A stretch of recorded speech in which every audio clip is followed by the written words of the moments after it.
And now, direct from Las Vegas, it's Football Forecast Weekly, starring Dennis Tobler, with special guest Buzz Daly, featuring reports from Antigua, Curacao, and Costa Rica. And now, the hottest football show on the air, Football Forecast Weekly, with this week's Jimbo Burford. And now our host, Dennis Tobler. Hello everyone, and welcome back again to another edition of Football Forecast Weekly. Man, is it exciting in Las Vegas now. We're in the middle of the baseball playoffs. Football season's in full swing, college and pro. All of the contests are going strong, and upcoming shortly is the Breeders' Cup of Thoroughbred Horse Racing, which excites me for one. I'll tell you that. And before we go any further in the show, I want to report to you that my Tiger Ridge filly, my 2-year-old, Cambria Breeze, will run Saturday at Santa Anita. So if you want to make some money, why don't you write her name down, Cambria Breeze at Santa Anita on Saturday. And while you're there, watch for me in the winner's circle. I'll be there with my smiling gray beard. Anyway, we're going to get some hard work here for you. We've got the best guest in town again this week. Buzz Daly is here with his sportsbook scene, and he's going to join me on set to talk about some NFL football. And we've got Jimbo, the Jumbo Parlay Man, back from another tremendous week. Jim, welcome back. Thanks for coming. I'm just pleased to be here, and I want to hear how you're doing, Dennis. Well, it's funny you ask. But I'm glad that you did, because it's just the numbers that we've been putting out this year are just phenomenal, to tell you the truth. And I'm going to have to look. Last week, we were 5-1 on our TV game picks for you people out there watching. On the website, the footballforecast.com website, we have won 12 out of 14 games in the last 7 weeks. We put up one free college and one free pro game each week. And over the last 7 weeks, we've won 12 out of the 14 point spread selections. You add that to my 6-1 college record last week on my paid pick selections, and you've got a ton of winners that you can bank on when you're watching this show. Not only that, but the insights and the information you get here can work for you down the line as these teams head on further towards the season ending. When everybody gets to playing for real here, and we analyze the injuries and we analyze the team status and psychologies, we're starting to pick some real winners for you. So you want to stay tuned for all the winning selections we have coming up on the show. So first of all, before we get to the winning selections, I want to ask Jimbo here, have you seen the show 2 for the Money? Yeah. What'd you think? I loved it. I thought it was fantastic. Well, I know that you are our resident movie critic. So if you were impressed by that show, well, I'm glad to hear that. I like Matthew McConaughey. Yeah. We went, my wife and I and some children and some friends, we went over to L.A. about 3 or 4 weeks ago to see the Astros play the Los Angeles Dodgers, and I was able to get some real good seats right behind the Astro dugout, and lo and behold, they had this little section down there called the Dugout Club, and there was Matthew McConaughey, sitting down there with his shirt off and his golden locks in the air, enjoying himself, sunning away. Well, he already had his movie made. He had his movie made. And the movie, for all of you who don't know it, was made about a Las Vegas handicapper back in the early 90s who supposedly wiped out the industry with his winning selections. Well, funny thing is, I've never heard of the guy. I know who he is. I've heard the name once or twice, but as far as being one of the greatest handicappers in the world, I kind of take homage with that. And I was interested in reading the newspaper this week also, and Wayne Allen Root, one of the high-profile handicappers here with a publicly traded company, said he'd never heard of Brandon before. So between everybody involved here, I'm not so sure that the story is a little bit more fictitious than actually true. But I'm sure it's very exciting and interesting, and I can't wait to see that show. Yeah, it's great. It's great. Great show. Anytime you want to know about a movie, all you have to do is ask Jimbo, because he's seen them all. All right, time to get to work. Time to get to work, folks. All right, let's get to the college football first off this weekend. We're going to take a look at the Colorado-Texas matchup. Texas is at home finally. They're going to host the Colorado Buffaloes. Last week I told you Colorado was going to roll, and they did.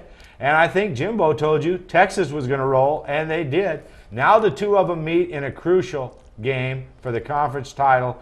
Both of them need to win this one. A loss here could be devastating along the way. What's your selection here? First of all, Texas, a huge 19-point home favorite. Well, what you have to look at, folks, is the matchups in this game. And what you need to look at is Texas and their quarterback and what other teams have tried to do to match up to him to hold him in place. Have they been successful? No. Is Colorado going to be successful? No. 19 is a good number. Texas is going to run the score up. It's going to be a barn burner for Texas. Well, you take Texas. I think I'm going to have to disagree with you with the first game of the board. Obviously, I've been impressed with Colorado all year, and their only loss was to Miami of Florida at Miami. They've played very well. They devastated Oklahoma State. I think they're going to play well against Texas, too, because I think they can score. I think they're well-rounded to the quarterback position. And after all, they have a lot of talent. They're not going to get pushed around like Texas has pushed everybody else around. The Texas quarterback may find more pressure this week than he has found in the past, and if so, there could be some turnovers. Simply put, I think Texas gets out with the win here, but the 19 points are too many. I'm going to take the Buffaloes plus the points here. So we got a disagreement on game number one. Okay. All right, let's move on to game number two. This one here has a local flavor, folks. We're very interested in our new UNLV running Rebels. We've brought down the coach that used to be the offensive coordinator from Utah, and he is really a powerful coach, and he really has a positive attitude, and he is making a difference here. They won last week with the help of their field goal kicker, kicking two 52-yard field goals. Yeah. Oh, that was a tremendous accomplishment in and amongst itself. I think you're going to see the Rebels on the improve. Anyway, they're on the road this week to play Air Force. Air Force is coming off of their big kind of a devastating loss, I guess. Not a big loss, but a devastating loss to Navy. They opened up a 10-point lead, and they lost that game in the last 2 minutes when Navy came back and beat them straight up. Right. I like Air Force. I think they're still running that option. They got a great coach. I don't think they're the Air Force that we saw here last year or the last couple of years, but I think they're going to show up. They're going to play a great game against UNLV. I look for UNLV to play a good game. What that coach is doing with those guys, I think, is great. We can look forward to some good football from UNLV, but not this weekend. Well, did I fail to mention to you that the line is 14.5 on this game? That's okay. Okay. Okay. Well, I'm going to go with the local running Rebels. I'll tell you why. Not only do they have a good defense and a good special teams unit, but they are well coached, and the positive attitude is starting to take its toll. I believe Air Force is going to be mentally down this week. I mean, that loss to Navy had to take its toll on them. Now, they could come back strong and they could blow them away, but I just don't think they have the talent to do that. I think UNLV has recruited well and will start to show some benefits from that recruiting as the year goes on. So I'm going to take UNLV and the big 14.5 points in this matchup. So we've got two differences of opinion on this one. Geez, we're going to have to get Buzz on later and clarify this for everybody out there. This is getting tough. All right, let's go on to the big game of the week, the final selection in the college for us, and that is the USC at Notre Dame. And everybody knows when they got rid of Ty Willingham, finally they got a coach at Notre Dame that can bring the talent out, and has he done that? They destroyed their in-state rival Purdue last week, and they looked very good doing it. And, you know, you hear all of this conflict about coaches here and coaches there. At Notre Dame, the difference between last year and this year is the coach, and that is it. And I think I've mentioned that several times on the show. Anyway, USC travels to South Bend to take on the Irish. USC, 12-point favorite. Surprising, not surprising? What do you think, Jimbo? I'm surprised. I would think they'd be more of a favorite. What we've seen with USC in the last 3 weeks with Oregon and Arizona State and Arizona is that people think that USC came out and was sluggish and was this and that. That's all bunk. This is about matchups. And they came out and they started playing the matchups that they had the better coach, Carroll, goes in, has the talent that he can make the adjustments he needs to make, and they have an offensive machine. And they're going to do the same thing against Notre Dame. They are going to cover, folks. Whoops. We may have a consensus here. Hold on. Hold on. Hold it. 12 points on the road is not enough points here. Simply put, Jimbo is right. The offensive machine of USC will put points on the board in this matchup. There's a big difference in team speed between these two, and I think Notre Dame may be a little bit scared this week. I heard their coach on TV saying this is going to be a tough matchup. He's just kind of laying the groundwork in case they do get beat. Yeah. That's what Notre Dame is doing, is that they're gearing their game plan to minimize the offensive output of USC. USC, on the other hand, makes the matchup assignments, makes the game plan to maximize their offensive output because they've got the machine. Yeah, I agree with you. I just think that finally they're going to play somebody that's going to really throw the ball down the field, and that's going to hurt Notre Dame. And the 12 points, not quite enough in this matchup, so we have a consensus. Before we go to break, folks, I want to remind you to check the website, www.footballforecast.com. That's where all these winning selections come from. We'll be right back with our look at the pros in 1 minute. Costa Rica, the last real estate frontier, this beautiful and peaceful, stable democracy presents the most attractive investment of the decade. Americans can now own property and greatly benefit from the tax advantages of real estate ownership. You know what's great? My property taxes are really low. My beach condo appreciated over 150% in just 6 months. Get the facts. Your future depends on it. Call 1-800-955-0644. 1-800-955-0644. Hi there, sports fans. ACK is back to remind you that the explosion of cyberspace sports has changed the way America experiences sports. That's why you'll be getting 21st century technology right here at Football Forecast. Hey, I can remember when a website was that thing in the upper corner of my bedroom. But now you can keep up with the latest football forecast at our website, www.footballforecast.com. So get your free picks off our internet. More later when ACK is back. Welcome back, everyone. It's now time to take a look at the NFL. And the NFL through 5 weeks is pretty much went according to Hoyle, if you ask me. Last week, Jimbo was 4-1 on his NFL selections, and there's no sense wasting any time. Let's get right to the action for this week, Jim. The first matchup I have for you, and this is kind of a toss-it-to-you game. We've discussed the New England Patriots, the world champions, being on the road a few times this year and being underdogs, and we've picked them to win straight up, which they have done. And now, again, this week, they're on the road to play the Denver Broncos. Yep. The Broncos are 3-point home favorites in this matchup, and I don't know what you think, but another tough matchup for the Patriots, and they just seem to be overcoming everything. Even though Atlanta played without Vic, and I think we mentioned that on last week's show, that Vic probably would not play. They still were unable to match the world champs when it came down to crunch time. And the New England Patriots come away with a win. The line moved all the way from Atlanta 3 to New England 1. But if you were paying attention early, you would have been able to get to the winner like we gave you on the air. So what do you think this time? Patriots underdog on the road again? I want the Patriots here. I think it's crunch time for both teams. That's where the rubber meets the road. And I think the Patriots showed us what kind of character, what kind of strength they have to go out and, stop all of the analysis and who's not there and who's with us, so forth. Just get out there and play some hard-nosed football. These guys are going to do what everybody's been bragging about them doing, and I think they're going to win the game. And I'm really impressed with the Broncos, too. It's going to be a good game. It's going to be a good game. It certainly will be a good game. It'll be a tough matchup. And as I've told you, in the last few times the Patriots were on the road, I played the money line on those games. This time, I'm going to change my opinion, folks. I think that they are too beat up to compete with Denver in Denver. You watched Denver last week just hang on for a win, but that's kind of Shanahan's way of doing things. He just does enough to win. You also need to realize that Denver game last week was played in a downpour. Yeah. So it really, any of the statistics or any of the things that happened in that game, you got to kind of put behind you and look at the team as a whole. In this matchup, I think the Broncos playing their second home game is going to be a big help to them.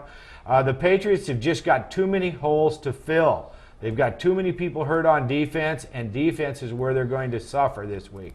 So I hate to have to lay points against the world champs, but in this week's situation, I'm going to do that. I'm going to take Denver. So once again, we disagree, and we're going to have to bring Buzz Daly in to settle this later on. Settle it. All right, let's move on to the next matchup. This one here is a big West Coast game. A lot of interest here in Las Vegas on this. I don't know if you people watching the show out there realize it, but Las Vegas is full of Oakland Raider fans. This week, the big game is the San Diego Chargers are on the road to play Oakland. The game's listed as a pick. It may be 1 point here or there, depending on where you want to play, but it's definitely a tough matchup. Jimbo, what do you see happening in this one? Well, I like the Chargers. I mean, if anybody saw that game last week, it was great. They were wearing the old helmets, and I was looking out there to see if Lance Allworth was out there playing with them. Oh, Bambi. I've always liked the Chargers. That's where Johnny Unitas finished his career, was with the Chargers. And they played a good game, but they came up short. And I don't know if that's I don't know if I want to blame them or the coach, but they are going to take it to the Raiders.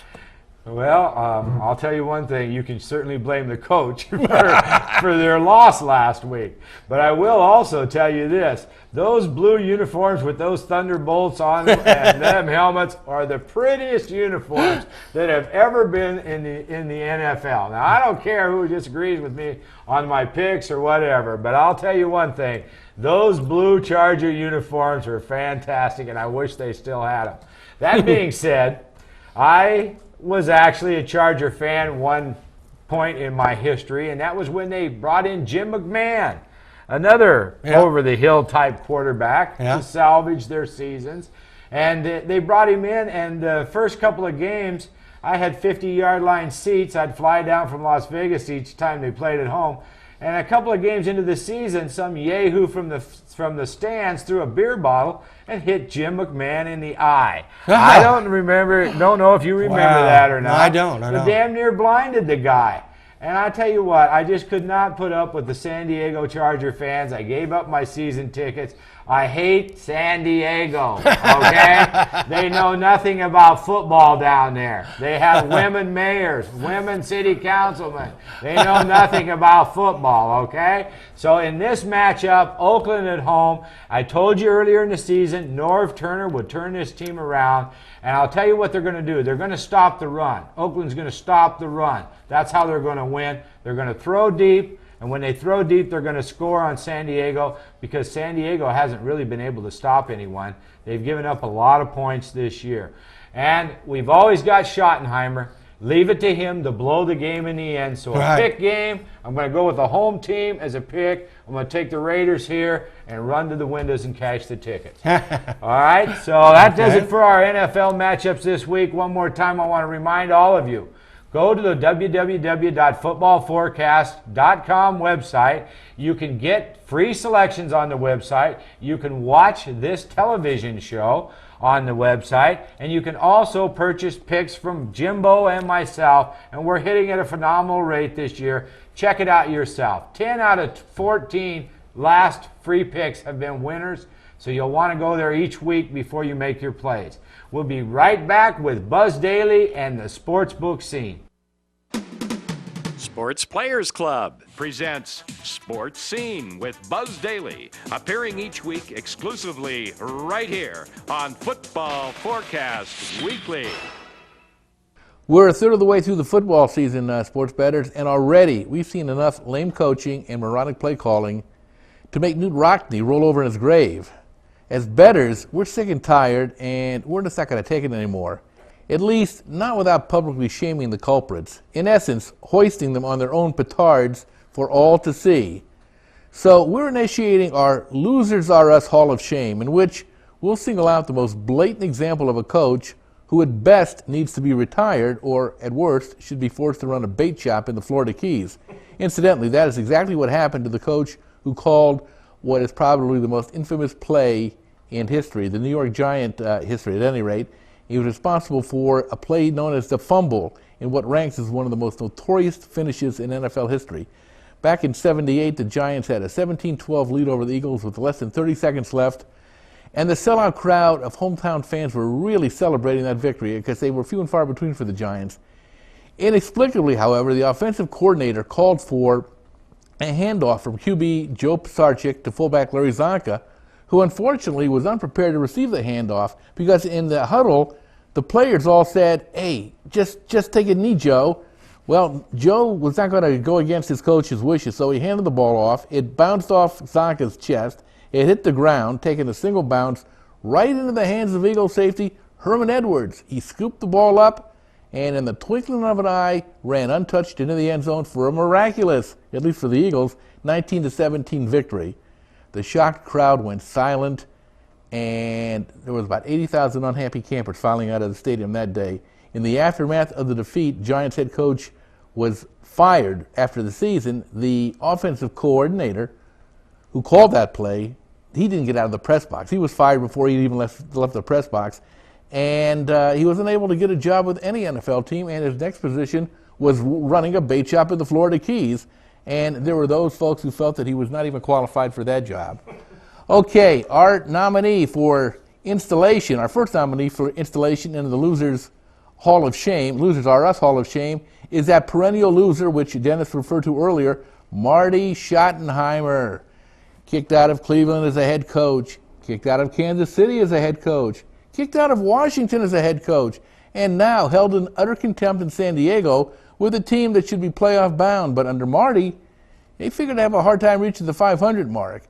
Monday night, Marty reached another career low point when he effectively lost the game for the Steelers for San Diego versus the Pittsburgh Steelers with a typical gutless play call.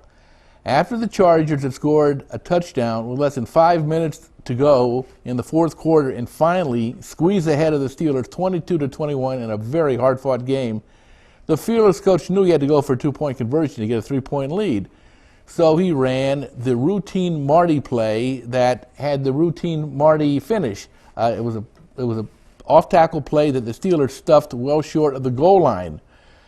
Marty just assumed that he didn't need the extra points because the Chargers could stop the Steelers' final drive.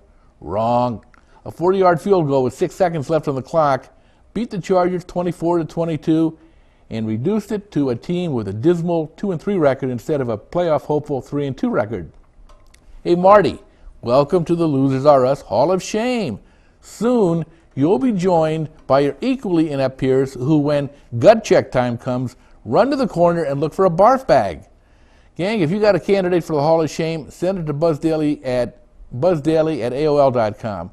Okay, we'll see you next week, and let's go over and join Dennis for some more NFL stuff. Costa Rica, the last real estate frontier. This beautiful and peaceful, stable democracy presents the most attractive investment of the decade. Americans can now own property and greatly benefit from the tax advantages of real estate ownership. You know what's great? My property taxes are really low. My beach condo appreciated over 150% in just 6 months. Get the facts. Your future depends on it. Call 1-800-955-0644. 1-800-955-0644. Hi there, sports fans. ACK is back to remind you that the explosion of cyberspace sports has changed the way America experiences sports. That's why you'll be getting 21st century technology right here at Football Forecast. Hey, I can remember when a website was that thing in the upper corner of my bedroom. But now you can keep up with the latest football forecast at our website, www.footballforecast.com. So get your free picks off our internet. More later when ACK is back. Welcome back, everyone. I don't know about you, but that sportsbook scene with Buzz Daly is the greatest segment on sports television, believe me. And I'll tell you what, my vote for number one in the Hall of Shame, Marty Schottenheimer. Next week, we'll have another one for you. So stick with us. We'll keep you informed on who the real losers are out there. All right, Buzz, before we get to the task of breaking down some of these indecisions Jimbo and I had on the NFL football this week, I have to ask you about the movie 2 for the Money. I mean, you're a well-known publication have a well-known publication here. You've been in town for a long time. You know practically every bookmaker in the world. Have you ever seen or heard of this Brendan Link, the guy that they wrote the movie about? Well, I don't know him, or if I hadn't heard of him personally, but I do know, for instance, Jimmy Vaccaro has heard of him, and I do know that he's real, and he actually took a story that was based on his own life and did what any bright, sharp handicapper is going to do. He got out of the handicapping business and pitched his story to Hollywood. They bought it, and they made a movie out of it, and unfortunately, Hollywood takes a movie and they take license with, they call it artistic license, but that's stretching the term artistic by a pretty big margin. The movie basically is incoherent claptrap, and it is it's almost an insult to sports bettors. However, having said that, I mean, Al Pacino chews up the scenery, and if you like Al Pacino, he's been doing that since his hoo-ha days. But I'm not suggesting you don't go see the movie, because look, as sports bettors, how often do we get a chance to see a movie about the little thing we do? It's not often, and yeah, some of the passion, some of the fascinating aspects of sports betting are included in the movie. So, by all means, go and see it, because it's just as much fun seeing a movie and looking for holes and chopping it down as it is coming away with, oh, what a great movie. So, yeah, the movie sucks, but it's worth seeing. Well, I have to admit, everyone, I haven't seen the movie yet. I do have my opinions, because in 1993, according to the time frame, I was doing a national TV show in 50 cities around the country, and personally, I never heard of this guy. But if he is the consummate sports service salesman, he is the best, because he went to Hollywood and he sold his story, and he's making more money now than everybody on the phone pumping their 800 lines. So I would say that he had a plan, and if he pulled that plan off, more power to him. But frankly, I'm not so sure he was as great a handicapper as there was in this town. I can name 10 of them that belong in the Hall of Fame before he does. Anyway, I'll report better back to you after I view the movie. But you've got it from Buzz and from Jimbo, so you can go take it in yourself and mostly view it as a fictitious, a fictitious motive for a movie. So anyway, let's get to some football now, and I'll quit stuttering around about these movies. I don't like going to movies anyway. I see them when they're on at home. Anyway, the first matchup, Buzz, the Patriots on the road, play the Broncos. Jimbo, he went the opposite of me. I took the Broncos. He takes the Patriots in this matchup. Denver's a 3-point home favorite. What do you see? I thought you were right on target when you were talking about Shanahan doing just what it takes to win. Unfortunately, sometimes he miscalculates, and I think that in a battle of wits between Shanahan and the guru over there at New England, I think Belichick comes out on top, Dennis. Well, you're taking the Patriots +3. What about a money line wager here? Why not? I think that anytime you've got a live dog, it's definitely worth taking a money line play with it, because a double win really fattens up the old bankroll, and a split leaves you, you took a shot and you didn't make it. Well, it's a tough number, I have to admit. If I'm going to play Denver in this matchup, I would try to hold off till I got it at 2.5. I doubt I'll ever get it at 2.5. It'll probably not be a play, since you two experts have kind of talked me off of it. But at any rate, the Patriots on the money line on the road have been good thus far, so you may be able to count on them again this week. All right, the next matchup, that West Coast matchup, we were talking about the Chargers and the Raiders. The game's a pick, drifting 1 point either way. How do you see this one? I see it as an exercise in futility by two teams who are bogged down with two coaches, neither of whom knows what the heck they're doing. The Chargers, unfortunately, that coach has not figured out that he needs to change the Oakland Raider culture, which is anything goes. They're a sloppy team. They commit penalty after penalty. They don't seem to care. They don't seem to give a damn. They expect that the vertical game is going to work, and no, it doesn't work against a team that knows what's coming. By the same token, Marty Schottenheimer is he's just a lame coach. Dennis, if I'm going to play a game, give me Carolina getting points on the road against Detroit. Detroit won a game last week against a team that just committed penalty after penalty after penalty. Carolina is back in their role as a familiar road dog, and they can handle that fairly well. I know the San Diego Oakland game is a big deal for folks out here, but I think you can watch it and not bet it. All right, Buzz, thanks a lot for the insights. We'll be back again next week. We're out of time.